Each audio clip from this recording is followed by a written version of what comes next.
Hello people, welcome back to my channel Deepika's kitchen. ఈరోజు recipe ఏంటో already మీరు థంబ్నెయిల్లో చూశారు కదా. ఇంకా లేట్ చేయకుండా వీడియోలోకి అయితే వెళ్ళిపోదాం. స్ట్రీట్ స్టైల్లో ఎంతో టేస్టీగా ఉండే ఆలు శాండ్విచ్ ఎలా చేసుకోవాలో ఇప్పుడు చూద్దాం.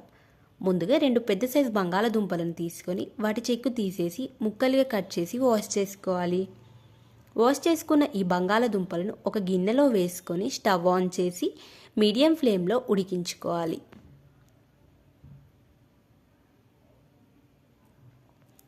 ఇప్పుడు శాండ్విచ్ కోసం 2 పచ్చిమిర్చిని కట్ చేసి పెట్టుకోవాలి. అదేవిధంగా ఒక పెద్ద ఉల్లిపాయని చిన్న చిన్న ముక్కలుగా కట్ చేసుకోవాలి. కొంచెం కొత్తిమీరను చిన్నగా తురిమి పెట్టుకోవాలి.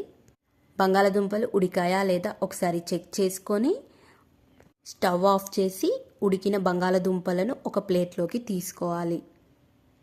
బాయిల్డ్ అయిన ఈ బంగాళదుంపలను మెత్తగా స్మాష్ చేసుకోవాలి.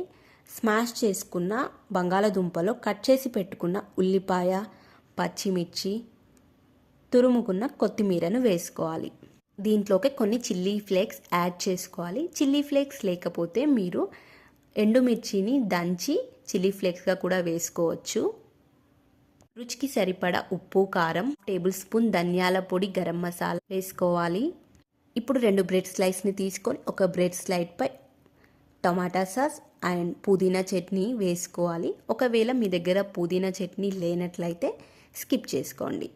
ఆలు స్మాష్ని ఈవెన్గా కలుపుకోవాలి. కలుపుకున్న ఆలు స్మాష్ని బ్రెడ్ స్లైస్పై పెట్టుకోవాలి.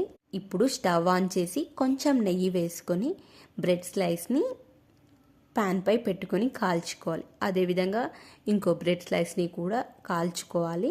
గోల్డెన్ కలర్ వచ్చాక బ్రెడ్ స్లైస్ని తీసుకోవాలి.